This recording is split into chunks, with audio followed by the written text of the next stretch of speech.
좋은 아침입니다. สวัสดีตอนเช้าครับท่าน 지금까지 우리가 했던 거 기억나시죠? เราจำได้ไหมครับว่าที่ผ่านมาเราเรียนอะไรกันไปบ้างนะครับ 우리가 네 개의 P로 시작하는 단어들을 보고 있었습니다. เรากำลังดูพระวจนะของพระเจ้าที่กล่าวถึง 4P ด้วยกันนะครับ 첫날은 바로 우리의 정체성에 대한 personhood에 대해서 봤습니다. เราพูดถึงอัตลักษณ์ของเราคือpersonhood นะครับ 그다음에 둘째 강의는 바로 우리의 사역의 정체성이라고 하는 우선순위, priority에 대해서 보았습니다. ในคาบที่2เราพูดถึงเรื่องของ priority คือการจัดลำดับความสำคัญในการทำงานรับใช้พระเจ้าของเรา 세 번째는 바로 그 priority를 어떻게 오래 행할 것이냐라고 하는 그런 면에서 practice를 보았습니다. เมื่อเราจัดลำดับความสำคัญแล้วคาบที่3เราพูดถึงเรื่องเราจะลงมือปฏิบัติในพันธกิจเหล่านั้นอย่างไรนะครับ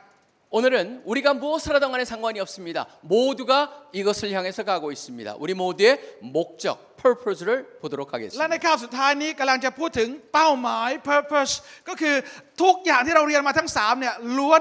ตรงมาที่เป้าหมายนี้ 우리 모두에게는 궁극적인 ultimate destination, 궁극적인 목표가 정해져 있습니다. เรากำลังเคลื่อนไปสู่จุดมุ่งหมายที่พระเจ้าทรงตั้งไว้ข้างหน้าเรา 여러분이 어떤 사역을 하건 상관이 없습니다. 모두가 동일합니다. 이것을 향해서 가고 있습니다. ไม่ว่าท่านจะรับใช้ในพันธกิจอะไรแต่เป้าหมายเดียวกันที่เรากำลังจะไปด้วยกัน 그것이 무엇일까요? นั่นคืออะไรครับ 바로 하박국 2장 14절에 나와 있는 말씀입니다. มันอยู่ในพระธรรมฮาบากุกบทที่2ข้อที่14เป็นเป้าหมายที่จะทำให้นิมิตนี้สำเร็จด้วยกัน 하나님의 영광에 그냥 단순한 지식이 아닙니다. 영광을 인정하는 것이 마치 물이 바다를 덮은 같이 이 세상에 가득하기를 원하는 것, 그것이 우리 모두의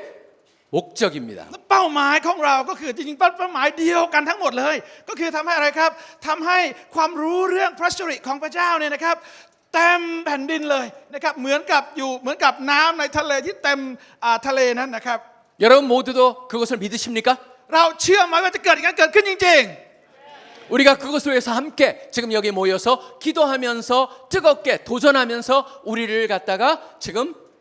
하나님께서 우리 가운데 역사하시길 바라고 있는 것이죠. ๆและนั่นพระเจ้ากำลังคาดหวังกับเราที่จะให้เราออกไปเพื่อทำการของพระองค์เราจำเป็นจะต้องอธิษฐานกับพระเจ้าและกระตือรือร้นในการออกไปรับใช้พระเจ้าร่วมกัน 신약에 보면은 이 두 가지가 여기랑 이 두 구절이 또 이 하박국이랑 연결을 시킬 수가 있을 มี 겁니다. พระคำ2 ตอน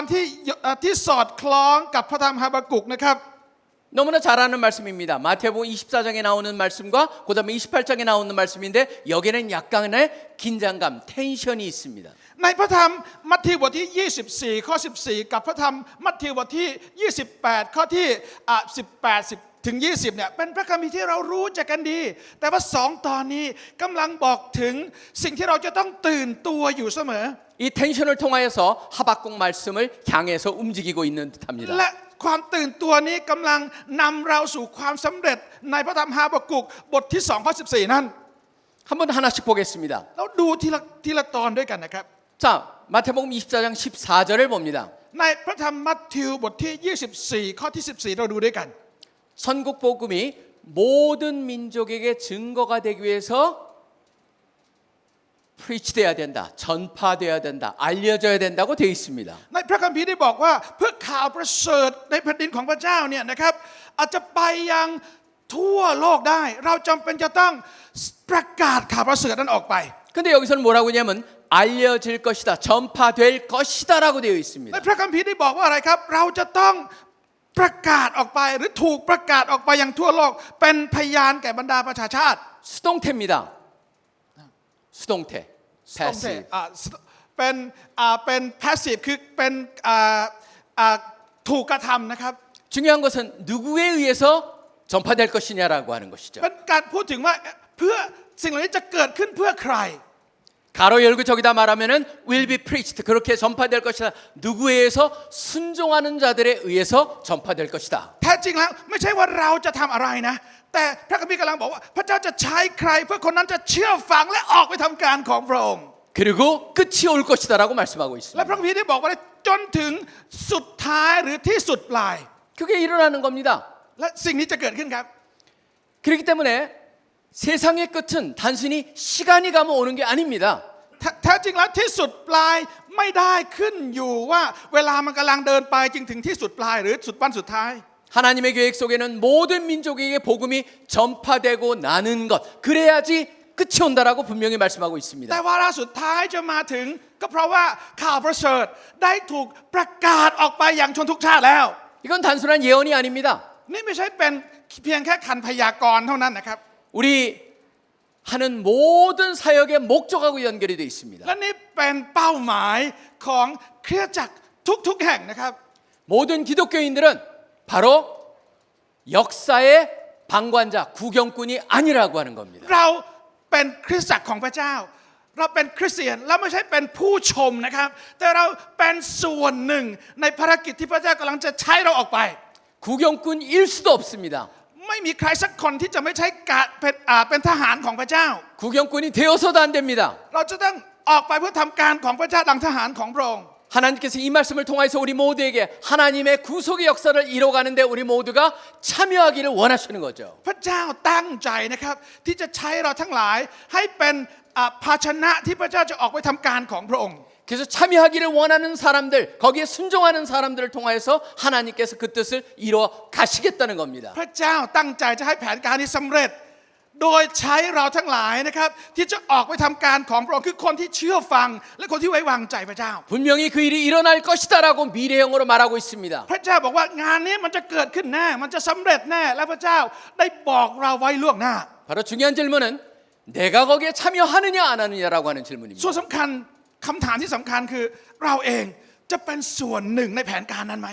내가 안 하고 우리가 안 하면은 다른 사람들을 통해서 그 일을 하실 것입니다. ถ้าเราไม่ไปพระเจ้าก็พร้อมจะใช้คนอื่นได้เช่นกัน 그렇기 때문에 여기서는 그 일이 일어날 것이다라는 것을 분명히 합니다. แต่สิ่งที่มั่นใจได้นะครับว่าจะเกิดขึ้นแน่คือแผนการของพระเจ้าจะสำเร็จแน่นอนครับ 하나님이 하신다는 것이죠. ตามสิ่งที่พระเจ้าประสงค์จะให้เกิดขึ้น 근데 28장에 보면은 แต่ถ้าเราดูในข้อ 우리들한테 ที่ 도전을 하고 계십니다. แต่ถ้าเราดูในข้อที่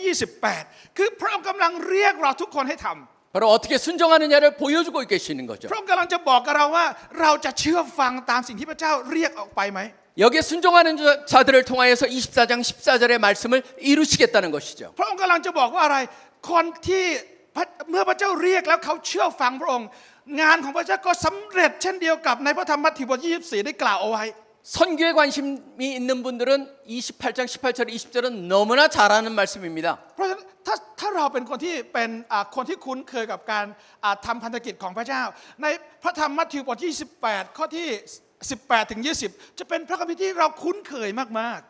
여러분들이 여기서 굉장히 중요한 단어 하나가 나옵니다. 제자라는 단어가 나옵니다. ๆในนี้นะครับในพระธรรมมัทธิวบทที่28มีคำสำคัญคำหนึ่งคำว่าสาวก 우리가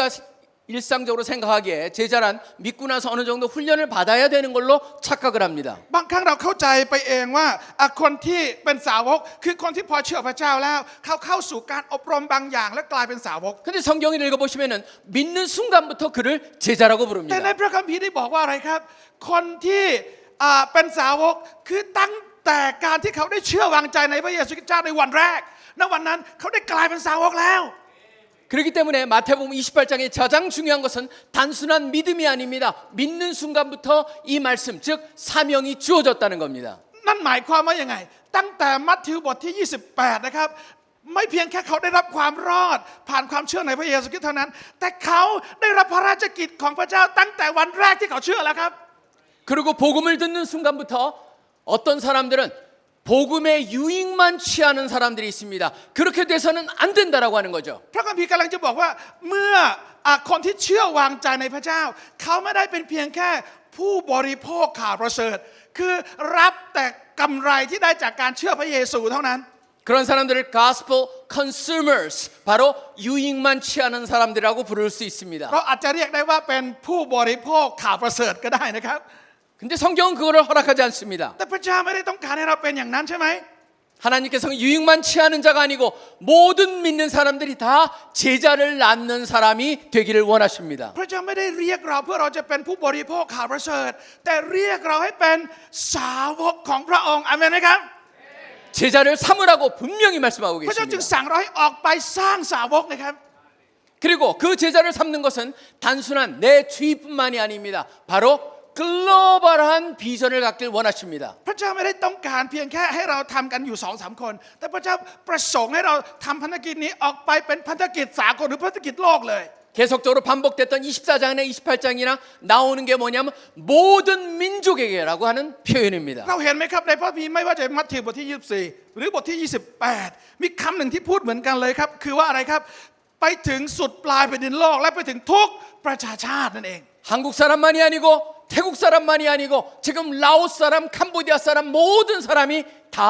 대상이라고 하는 것이죠. ไม่ใช่แค่คนเกาหลีเท่านั้นแล้วก็ไม่ใช่แค่คนไทยเท่านั้นยังมีพี่น้องคนลาวเป็นคนกัมพูชาและคนพม่าอีกที่กำลังรอคอยข่าวประเสริฐของพระเจ้าอยู่ 그렇기 때문에 그 일을 행하면서 두려워하고 내가 어떻게 할 수 있겠느냐 스스로 생각할 수가 있습니다. แน่นอนครับพอเราจะทำพันธกิจของพระเจ้าบางครั้งเรารู้สึกว่าเราดีไม่พออ่อนแอหรือบางครั้งเรากำลังกลัวอยู่ก็ได้นะครับ 그런데 분명한 약속이 있습니다. แต่คำสัญญาของพระเจ้าอยู่กับเรา 그것을 하고자 할 때 내가 그 사람과 함께 하시겠다는 약속입니다. พระสัญญาของพระเจ้าบอกว่าอะไรครับเราจะอยู่กับเจ้าทั้งหลายเสมอไปจนกว่าจะสิ้นยุคอาเมนไหมครับพี่น้อง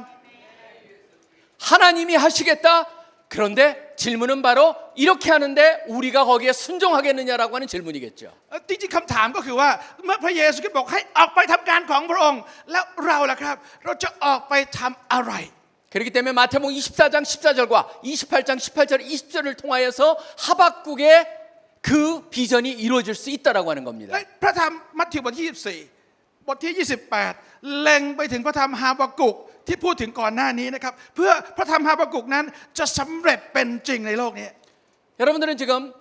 한국 CCC, 코리아 CCC의 굉장히 독특한 한 특성을 여러분하고 잠깐 나누겠습니다. หลายคนคงเคยทราบนะครับว่าในแคมปัสกุเซตในประเทศเกาหลีเนี่ยมีบางอย่างที่เป็นลักษณะพิเศษของแคมปัสกุเซตที่ประเทศเกาหลีจริง 보통 CCC에서는 오늘의 학원 보고마는 내일의 세계 보고마라고 외칩니다. ๆในปกติแล้วของแคมปัสกุเซตเขาจะมีเขาเรียกสโลแกนนะครับบอกว่าถ้าวันนี้เขามีชัยชนะเหนือมหาลัยเนี่ยนะครับเดอะแคมปัสเนี่ยในวันพรุ่งนี้เขาสามารถที่จะชัยชนะต่อโลกนี้ได้นะครับ 근데 206개국에서 사역을 하고 있는데 한국만 중간에 다른 것이 들어가 있습니다. แต่ในประเทศเกาหลีเท่านั้นที่มีการแทรกเพิ่มเข้าไปนะครับ 오늘의 학원 보고마는 내일의 민족 보고마, 오늘의 민족 보고마는 내일의 세계 보고마라고 하는 민족이란 단어가 중간에 들어가 และ 있습니다. พระคัมภีร์บอกว่าถ้าวันนี้คุณมีชัยชนะเหนือมหาลัยแล้วก็ในวันพรุ่งนี้ท่านสามารถชนะเหนือชนชาติได้ แต่ถ้าวันนี้เราชนะเหนือชนชาติได้ วันพรุ่งนี้เราจะชนะโลกได้ครับ 굉장히 독특합니다. 이거는 바로 어떤 한 분의 특별한 강조점을 통하여서 저도 제 마음속에 이것을 품기 시작을 했습니다. เนื่องจากสิ่งเหล่านี้เป็นคำถ้อยคำเหล่านี้เป็นคำพิเศษจริงๆมันจึงฝังอยู่ในหัวใจของผมทั้งหลายกับอนุชนวัยรุ่นทั้งหลายเสมอเลย 1958년에 한국 CC를 시작하신 김준건 목사님이라고 하는 분입니다. มีท่านอาจารย์คิมจุนกลนะครับที่เป็นผู้ก่อตั้งแคมปัสกุเซตที่ประเทศเกาหลี 제가 그분의 말씀을 듣고 예수님을 영접을 했고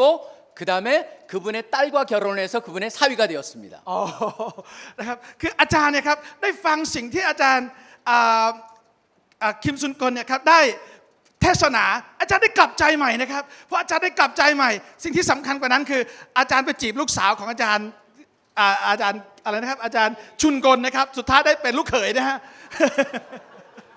이분의 시 하나가 있습니다. มีเมล็ดพันธุ์บางอย่างนะครับ 이걸 가지고 한번 타이로 번역을 해봤습니다. จริงๆขอโทษนะครับไม่ใช่ซีนี้ไม่ใช่เป็นเมล็ดพันธุ์นะเป็น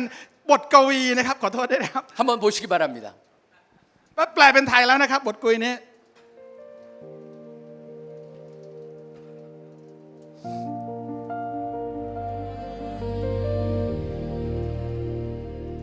มาตุภูมิของข้าพเจ้าที่มีเพียงหนึ่งเดียวเหมือนดังมารดา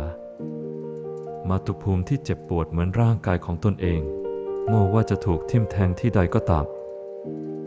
ขอให้แผ่นดินของพระเจ้ามาตั้งอยู่ในทุกหัวใจทุกครอบครัวทุกคริสตจักรและทุกซอกทุกมุมของสังคมตลอดจนในธรรมชาติอันงดงามของชนชาตินี้และขอให้พระประสงค์ของพระองค์สำเร็จในแผ่นดินนี้ดังที่เป็นไปในสวรรค์ขอให้ ให้เด็กทุกคนที่เกิดมาบนแผ่นดินนี้ เติบโตขึ้นจากสายสะดือแห่งความเชื่อ สายน้ำนมแห่งการอธิษฐาน และสายเลือดแห่งพระคำของมารดา เป็นชนชาติที่ทุกครัวเรือนสารภาพว่า พระเยซูทรงเป็นเจ้าของบ้านหลังนี้ ขอให้บรรดาเจ้าของกิจการสารภาพว่า พระเยซูทรงเป็นเจ้าของบริษัทนี้ และข้าพเจ้าเป็นเพียงผู้ดูแล ขอให้บทเพลงสรรเสริญหลั่งไหลออกมาจากปากของวงหญิงสาวริมบ่อน้ำในหมู่บ้านที่ห่างไกล จากเหล่าคนงานในโรงงาน และจากบรรดาลูกเรือในท้องทะเล ขอให้มีการเรียนการสอนพระคัมภีร์ในห้องเรียนยนต์ทุกระดับชั้นราวกับเป็นวิชาบังคับ และขอให้มีการทูลถามพระประสงค์ขององค์พระผู้เป็นเจ้าก่อนเสมอ เมื่อรัฐสภาหรือคณะรัฐมนตรีมีการประชุมกัน เป็นชนชาติที่สินค้าเกาหลีในตลาดโลก โดยอาศัยความเชื่อและมโนธรรมของคนเกาหลีได้รับความไว้วางใจราวกับเช็คที่ได้รับการรับรอง เป็นชนชาติที่รับพระยาเวห์เป็นพระเจ้าของมนตนรับพระเยซูคริสต์เป็นองค์พระผู้เป็นเจ้า และรับพระคัมภีร์ภาคพันธสัญญาเดิมและใหม่เป็นมาตรฐานแห่งความเชื่อและการประโพธิวเป็นชนชาติแรกในโลกที่จิตสำนึกแห่งพระเยซูและจิตสำนึกแห่งความเป็นชาติรวมเป็นหนึ่งเนเดียวกัน ด้วยเหตุนี้ขอให้คนหนุ่มสาวนับแสนคนมีความฝันของพระเยซูเห็นนิมิตแห่งการช่วยกู้มนุษยชาติโดยถือพระกิตติคุณไว้ในมือข้างหนึ่งและถือความรักไว้ในมืออีกข้างหนึ่งเพื่อออกไปประกาศทั่วทุกมุมโลกในฐานะชนชาติที่บริสุทธิ์ด้วยเถิด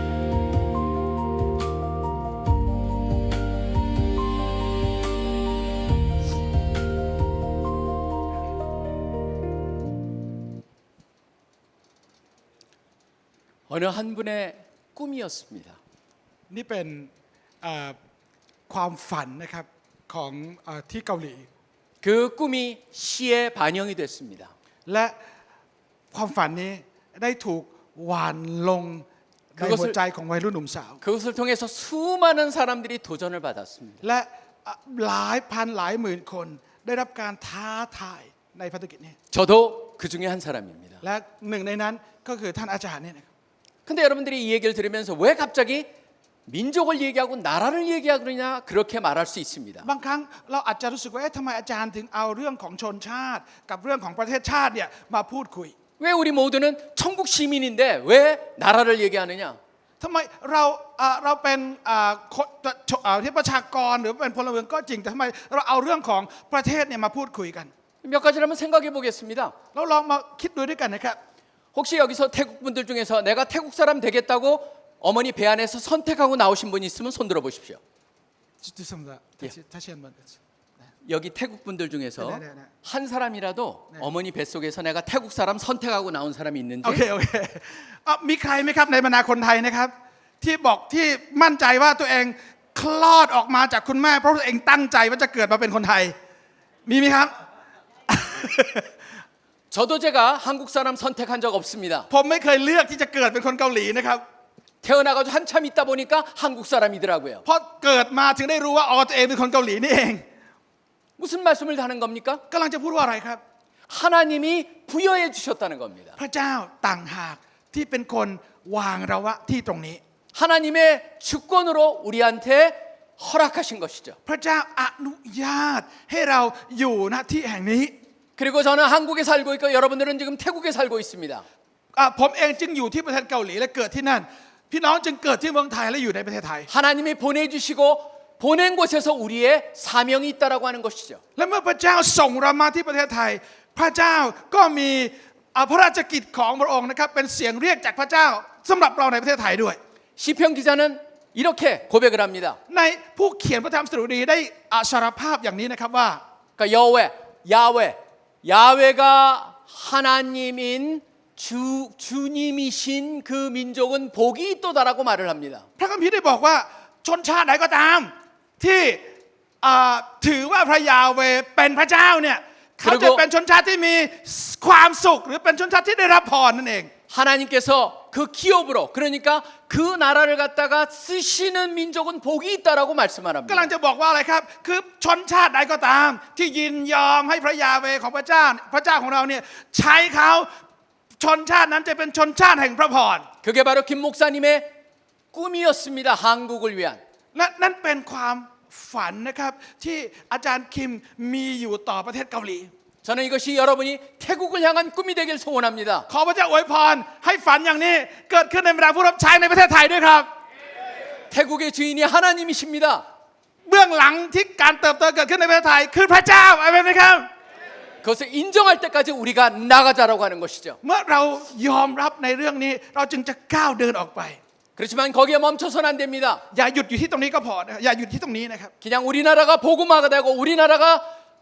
하나님을 섬기는 나라가 되는 것으로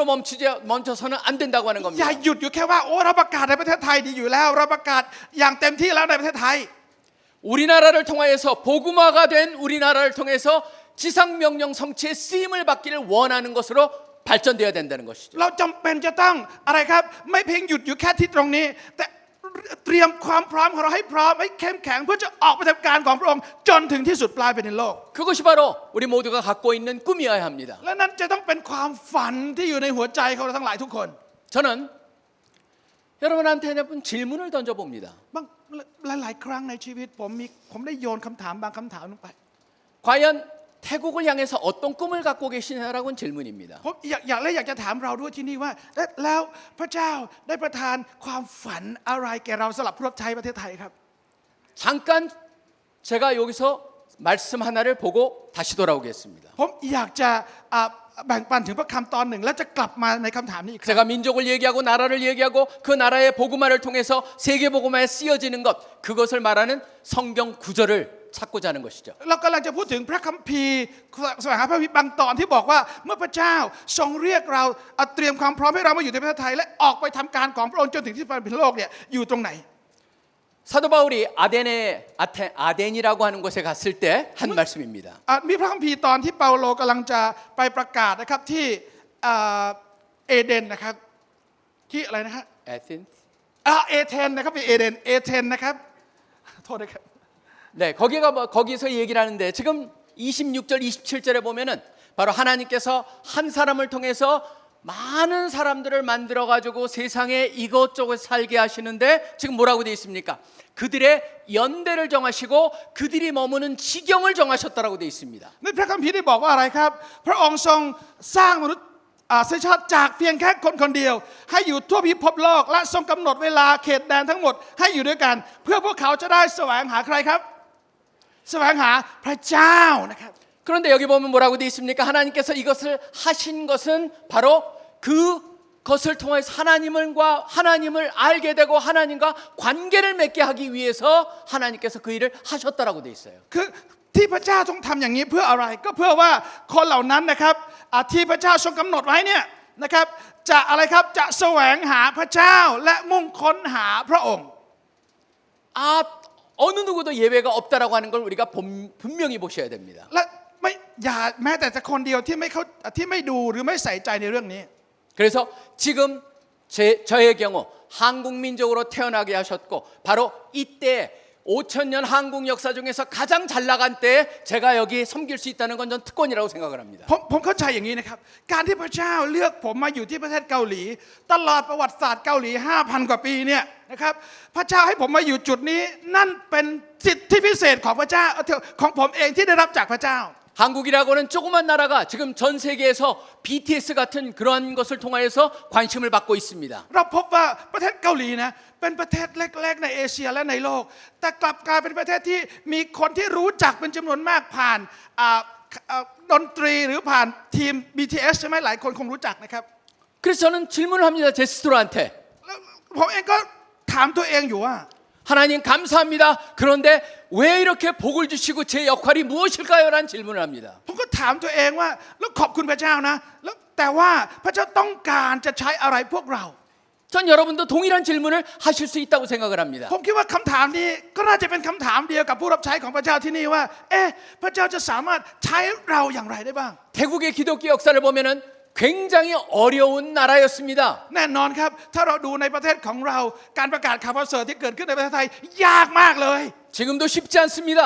ปัจจุบันก็ไม่ใช่เรื่องง่ายใช่ไหมครับ 그렇지만 분명한 거는 뭔가 변화가 일어나기 시작했다는 겁니다. แต่เรากำลังเห็นอะไรเกิดขึ้น พระเจ้ากำลังเปลี่ยนแปลงประเทศไทย 그리고 변화가 일어나는 이 시점에 여러분들이 있다라고 하는 겁니다. และพระเจ้าบอกว่าการเปลี่ยนแปลงนี้จะนำไปสู่จนวันสุดท้าย 그렇다면 우리가 던져야 된 질문은 바로 그때 내 역할이 무엇입니까? 라고 하는 그런 진지한 질문을 하나님께 던져야 한다는 것입니다. และในขณะที่เหตุการณ์นี้กำลังดำเนินไป เราซึ่งเป็นผู้รับใช้ของพระเจ้ายืนอยู่ตำแหน่งไหนในประวัติศาสตร์นั้นครับ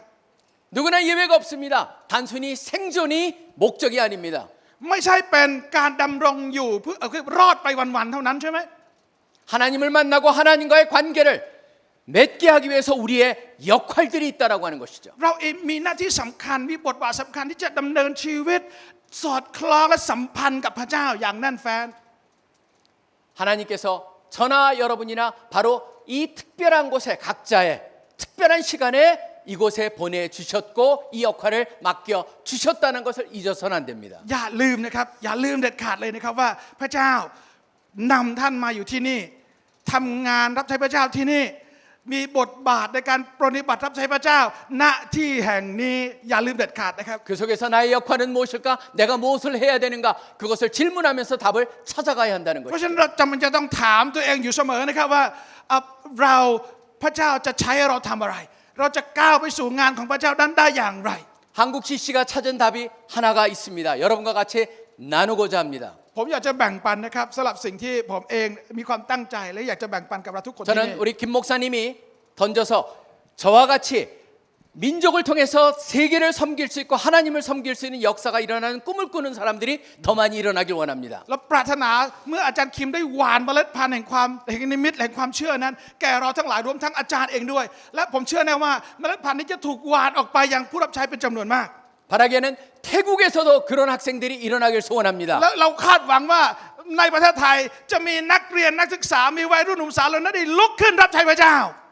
전 세계에서 일어나길 원하는 마음으로 이 집회를 준비하고 있습니다. เรากำลังเตรียมพันธกิจนี้นะครับเพื่อจะประกาศออกไปให้คนออกไปทำงานทั่วประเทศทั่วโลกนะครับ 잠깐 เราดูด้ว 보시겠습니다. ยกันนะครับ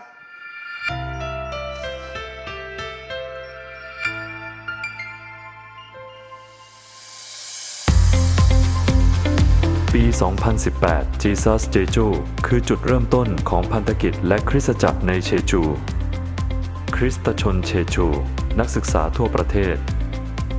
และผู้เข้าร่วมจากกว่า 20 ประเทศกว่า 20,000 คน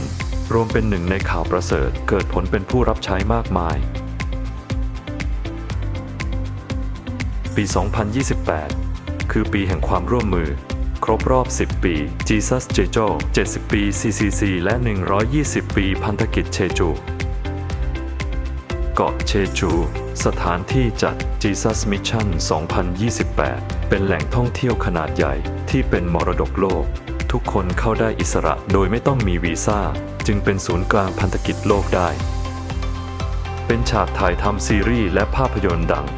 ในเชจูที่งดงามแห่งนี้ เราจะสรรเสริญพระเจ้าร่วมกันอย่างร้อนรน ในโลกที่เปลี่ยนไว้ด้วยหุ่นยนต์ และยุค AI นี้ คนรุ่นต่อไปของเราจะมีความหวังอะไรในใจ เราอยากท้าทายพวกเขา ด้วยนิมิตพันธกิจระดับโลกนักศึกษา 15,000 คน ต่างชาติ 10,000 คน และคริสตชนรวม 400,000 คน จะมารวมตัวกันเพื่อการฟื้นฟูจิตวิญญาณอีกครั้ง และเริ่มการเดินทางที่ยิ่งใหญ่ โดยเฉพาะกลุ่ม 3A เอเชีย แอฟริกา และละตินอเมริกา จะเป็นผู้นำ Jesus Mission คนรุ่นใหม่ที่อุทิศตัวเพื่อมหาบัญชา จะมารวมกันที่เชจูจากทั่วโลก เราเตรียมการประชุมกลุ่มต่างๆ เช่น แคมปัส ธุรกิจ ศิษยาภิบาล และดิจิทัล เพื่อตอบโจทย์ทุกกลุ่ม Jesus Mission จะช่วยพัฒนาศักยภาพด้านพันธกิจของคนรุ่นใหม่ทั่วโลก และเป็นโอกาสให้เชื่อมโยงกัน Jesus Mission 2020 เพื่อพันธกิจอันยิ่งใหญ่ของพระเจ้า โปรดอธิษฐาน และร่วมเป็นส่วนหนึ่งกับเรา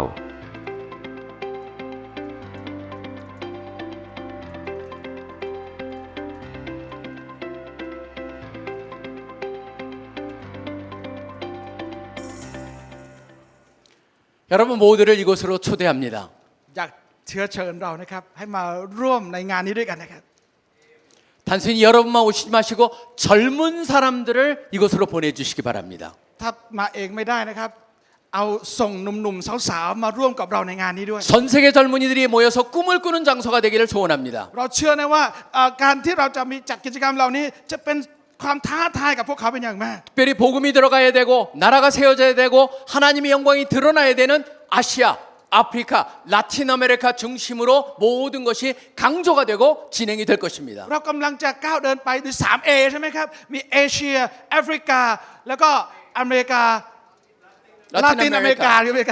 ทั้งลาตินอเมริกาทั้ง3ส่วนเนี่ยจะเป็นหัวใจหลักที่จะออกไปประกาศข่าวประเสริฐ 물론 미국이나 유럽에서도 많이 오기로 이미 되어 있습니다. แน่นอนหลายๆคนที่ยังยุโรปก็ดีอเมริกาก็ดีเขาก็จองกันมาแล้ว 근데 선교의 초점은 바로 아시아, 아프리카, 라틴 아메리카라고 하는 굉장히 힘든 곳에 초점이 맞춰져 있습니다. เรากำลังวางเป้าไว้สำหรับส่วน 3A ที่สำคัญเป็นเอเชียนะครับแอฟริกาแล้วก็ลาตินอเมริกาเพราะเป็นส่วนที่มีความยากลำบากมาก 저희가 철저히 준비하겠습니다. ผมเองมีความตั้งใจเตรียมความพร้อมนี้อยู่ด้วยความตั้งใจนะครับ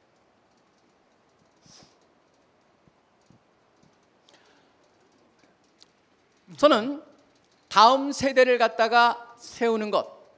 다음 세대들이 꿈을 갖게 하는 것, 그것이 가장 중요한 것이라고 생각을 합니다. ผมตั้งใจและผมคิดว่าสิ่งที่สำคัญคือการวางรากฐานสำคัญให้กับคนรุ่นต่อไปวางนิมิตให้กับคนรุ่นต่อไป 왜냐하면 그들이 어떻게 생각하고 어떻게 세상을 보느냐에 따라서 모든 것이 바뀔 것이기 때문입니다. เพราะอะไรครับเพราะการเปลี่ยนแปลงจะเกิดขึ้นจากที่เขามองโลกนี้ว่าเป็นยังไงมองนิมิตจากพระเจ้าว่าเป็นอย่างไร 우리가 지금 무엇을 하든 간에 상관이 없습니다. 저는 젊은 사람들을 어떻게 하느냐, 왜냐하면 그들이 미래를 이끌어갈 리더들이기 때문에 เพราะ 그렇습니다. อะไรครับเพราะคนรุ่นต่อไปจะกลายมาเป็นผู้นำในยุคต่อไปนั้น และเขาจะขับเคลื่อนโลกนี้ต่อไปด้วย 여기 삼성이라고 하는 삼성전자에서 만든 재미있는 광고 하나를 보시고 말씀을 ผมอยาก 듣겠습니다. จะชวนเราดูนะครับเป็นโฆษณาของบริษัทซัมซุงนะฮะบริษัทของโฆษณาของบริษัทซัมซุงเขาทำอะไรที่ดูน่าสนใจมากอยากให้เรารับชมด้วยกัน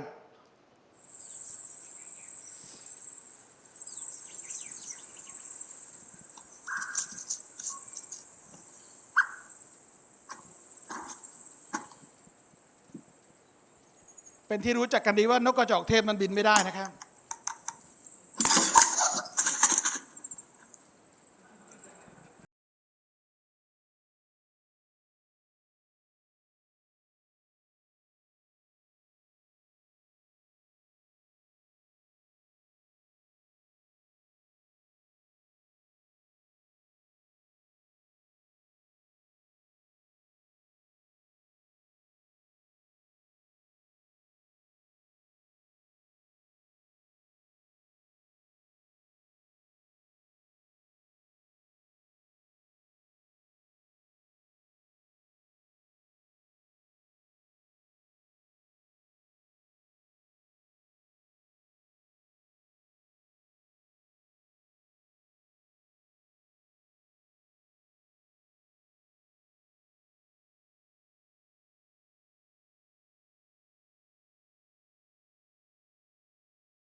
저는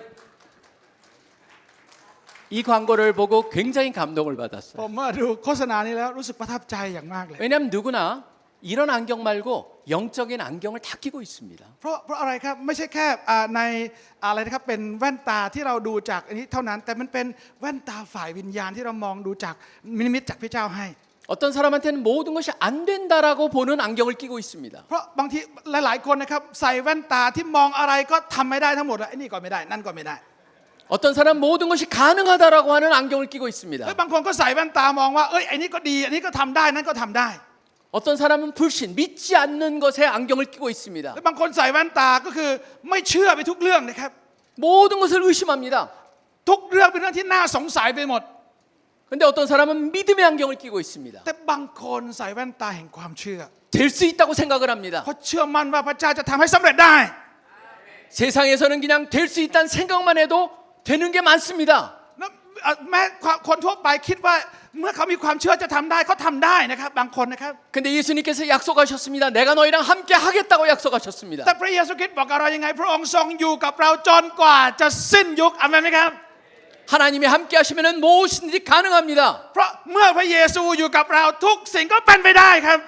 바로 그런 안경을 우리 젊은이들한테 끼워주자라고 하는 겁니다. พระเจ้ากำลังจะใส่แว่นตาให้กับเราใหม่นะฮะ 제대로 된 안경을 믿음의 안경을 끼워주자. 그것이 바로 핵심입니다. คือแว่นตาที่ถูกต้องคือแว่นตาแห่งความเชื่อ 그래서 하나님의 꿈이 우리의 비전이 돼야 됩니다. เราจะต้องมีนิมิตที่เป็นของพระเยซูนะ 우리 젊은이들한테 하나님의 꿈의 안경을 끼워줘야 됩니다. เพราะฉะนั้นเราจะต้องเอาอะไรครับเอาแว่นตาที่เป็นความฝันของพระเจ้าเนี่ยนะครับใส่ไว้ที่ตาของเรา 모두가 기독교인이 되겠다 아니 선교사나 목회자가 되겠다는 것이 아닙니다. ไม่ใช่เป็นเพียงแค่ใครครับศาสนาจารย์หรืออาจารย์เท่านั้น 교사가 되더라도 선생님이 되더라도 바로 복음을 전하는 선생님이 되게 만들고자 하는 것이고 ถ้าเราเป็นคุณครูที่มหาลัยเราก็จะสามารถใส่แว่นตาแล้วก็ประกาศข่าวประเสริฐในตามหน้าที่คุณครู 의사가 되더라도 그것을 가지고 복음을 전하는 의사가 되게 만들고자 하는 거라는 ไม่ว่า 하는 คุณจะอยู่ 겁니다. ประกอบอาชีพอะไรคุณสามารถรับใช้พระเจ้าได้ผ่านอาชีพเหล่านั้น 결국은 단순히 그들의 하나님의 꿈이 그들의 비전이 될 뿐만 아니라 그들의 인품이 그들의 인격이 예수님의 인격을 담게 만들고자 하는 ไม่ 것이죠. ใช่เพียงแค่ความฝันของพระเจ้ากลับกลายเป็นนิมิตของเราเท่านั้น แต่พระลักษณะของพระเจ้าก็จะมากลายเป็นพระลักษณะอยู่ในชีวิตของเราด้วย 그리고 철저히 성령님의 능력에 의지하면서 그 능력을 발휘하면서 이 세상에서 하나님께 영광을 돌리며 살게 만들자라고 하는 겁니다. และพระลักษณะของพระเจ้าไม่เพียงเท่านั้นนะครับฤทธานุภาพฤทธิเดชที่มีอยู่ในพระเจ้า นั่นจะกลายเป็นกำลังสำคัญในชีวิตของเราในการรับใช้พระเจ้าด้วยกัน 근데 우리가 못합니다. แต่เราเองทำเองไม่ได้นะครับ 오직 하나님만이 하실 수 있습니다. มีเพียงแค่พระเจ้าเท่านั้นที่สามารถทำได้ 우리가 할 수 있는 건 딱 한 가지입니다. สิ่งเดียวที่เราปรารถนา 그것이 하나님이 역사하실 수 있는 상황을 만드는 겁니다. เราต้องรอให้พระเจ้าทรงกระทำการของพระองค์นั่นเอง 그게 2028년 7월 초에 있는 지저스 미션 2028의 핵심입니다. และหัวใจของสิ่งที่อาจารย์บอกก็คือเราจะจัดมิชชั่นเป็นเชจูมิชชั่นที่ปี 2028 นะครับ 그래서 그 상황을 만들어 젊은이를 모여놓고 하나님 역사하여 주시옵소서라고 기도하고 เรา 있습니다. อธิษฐานอยู่ว่าพระเจ้าขอพระองค์ทรงทำการของพระองค์ในท่ามกลางคนหนุ่มสาวเหล่านี้ 젊은이들을 많이 보내주시고 여러분들이 데리고 참석해 주시길 간절히 부탁드립니다. รบกวนทุกท่านด้วยนะครับพาอนุชนหนุ่มสาวของท่านมาร่วมงานกันเยอะๆนะครับ 그리고 2028년이 여기 태국에 복음이 전해진 200주년 기념이라고 들었습니다. ผมได้ยินว่าในปี 2028 여러 가지로 지금 굉장히 중요한 해가 됩니다. เราจะครบ 200 ปีของโปรเตสแตนต์ในประเทศไทยใช่ไหมครับ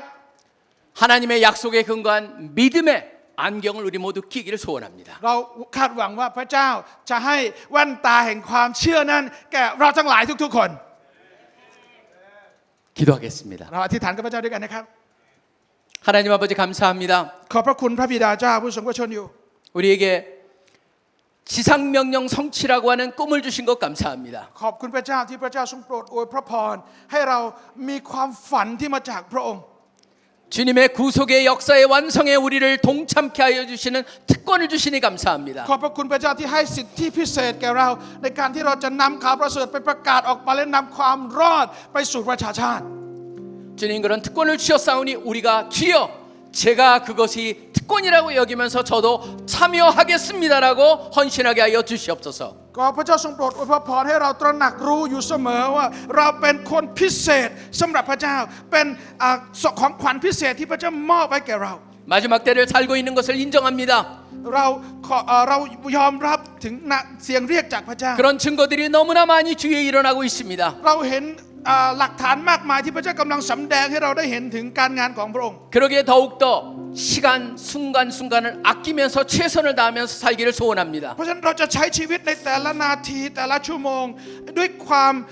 มุ่งมั่นตั้งใจอย่างแท้จริง 2028년에 지저스 미션에 대한 비전도 하나님께서 주신 거라고 믿습니다. เราเชื่อแน่ว่าในปี 2028 พระเจ้าประทาน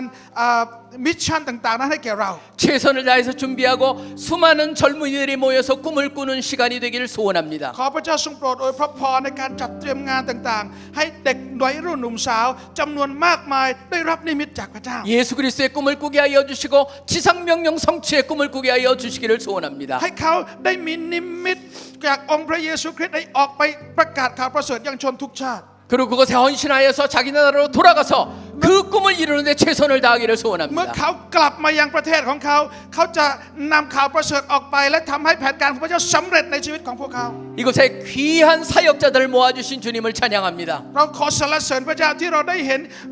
ผู้รับใช้ของพระเจ้าที่เกิดผลมากมายมาท่ามกลางเรา 이분들이 하시는 모든 사역 위에 주님께서 기름 부어주시기를 간절히 소원합니다. เราหวังเป็นอย่างยิ่งพระเจ้าจะประทานฤทธานุภาพของพระองค์มาท่ามกลางผู้รับใช้ของพระเจ้า 사역의 열매 속에 하나님이 역사하고 계시다는 증거가 차고 넘치게 하여 ขอ 주시옵소서. พระเจ้าทรงโปรดอวยพรที่พระองค์จะทรงทำการในท่ามกลางพันธกิจและงานรับใช้ของเราทั้งหลาย 감사합니다. 주님을 찬양합니다. เราขอสรรเสริญนมัสการพระองค์ 예수 그리스도 이름으로 간절히 기도합니다. อธิษฐานในพระนามของพระเยซูคริสต์เจ้า 아멘.